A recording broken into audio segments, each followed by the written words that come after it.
भून्यस्तवामाङ्कगवामपाणिम् उत्क्षिप्तदक्षोरुगतान्यहस्तं चक्रायुधं वेत्रवती तटस्थं चिंतामणिं श्री नरसिंहमीडे। भून्यस्तवामाङ्कगवामपाणिं। भून्यस्त म्हणजे भूमीवरती विसावलेले किंवा भूमीवरती ठेवलेले आहे असा, वामांक म्हणजे डावी मांडी, त्याच्यावरती गच्छती म्हणजे गेलेला असा अर्थ, वामपाणिम डावा हात गेलेला आहे असा अर्थ, डावा हात डाव्या मांडीवरती ठेवलेला आहे. उत्क्षिप्त दक्षोरु गतान्य हस्तम, उत्क्षिप्त म्हणजे वर उचललेला, दक्षोरु म्हणजे अशा उजव्या मांडीवरती, गत म्हणजे गेलेला ठेवलेला असा अर्थ, अन्य हस्तम म्हणजे उजवा हात.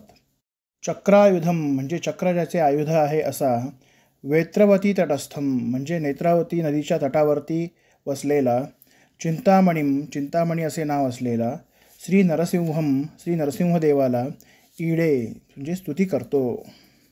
वादिराज स्वामीजी इथे चिंतामणी नरसिंहाची स्तुती करत असताना त्याच्या मूळ स्वरूपाचे वर्णन करत आहेत. वादिराज स्वामीजी सांगतात, या चिंतामणी नरसिंहाची डावी मांडी ही भूमीवरती विसावलेली आहे आणि या मांडीवरती डावा हात आहे आणि उजवी मांडी किंचित भूमीपासून वर उचललेली आहे आणि या मांडीवरती उजवा हात आहे. अशा चक्रायुधधारी असलेल्या या चिंतामणी नामक नरसिंहाची मी स्तुती करतो. श्री भावी समीर वादिराज स्वामीजी इथे उडुपीहून सुमारे 100 किलोमीटर आणि उप्पिनंगडीहून जवळच असलेल्या श्री चिंतामणी नरसिंहाची स्तुती करतात. याच देवालयाला कडे शिवालय असेही नाव आहे. हे क्षेत्र नेत्रावती नदीच्या तीराजवळ असून येथूनच काही अंतरावरती पुढे नेत्रावती आणि कुमारधारा नद्यांचा संगम होतो. या संगमापासून या चिंतामणी नरसिंहापर्यंत या नदीपात्रामध्ये सहस्त्र शिवलिंगे आहेत.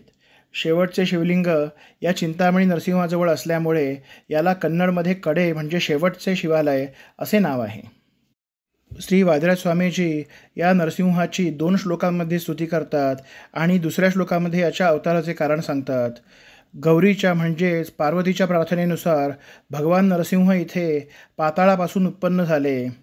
त्यानंतर त्यांनी खलयोगिनी म्हणजेच दुष्टयोगिनी नामक पिशाच्यांना आपल्या चक्राने ठार मारून रुद्राचे भगवान शंकराचे रक्षण केले. म्हणून हा चिंतामणी नामक नरसिंह अभयप्रद असा आहे. याच क्षेत्रामध्ये शांडिल्यांनी देखील अनेक वर्षे तपश्चर्या केली आणि नरसिंहदेवास प्रसन्न करून घेतले.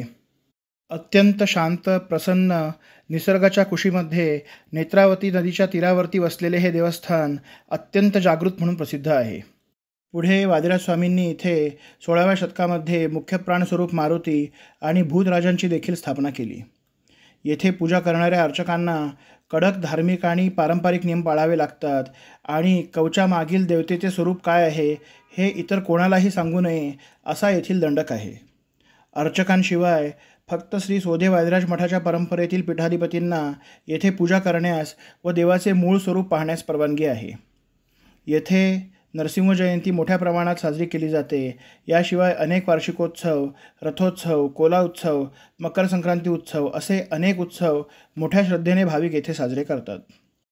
मनाच्या प्रसन्नतेसाठी, इष्टार्थ सिद्धीसाठी, शत्रुभय निवारणासाठी आणि ज्ञानभक्ती वैराग्याच्या सिद्धीसाठी नक्कीच दर्शन करावे असे हे पुण्यक्षेत्र महतोभार श्री चिंतामणी लक्ष्मी नरसिंह क्षेत्र म्हणून अत्यंत प्रसिद्ध असे आहे.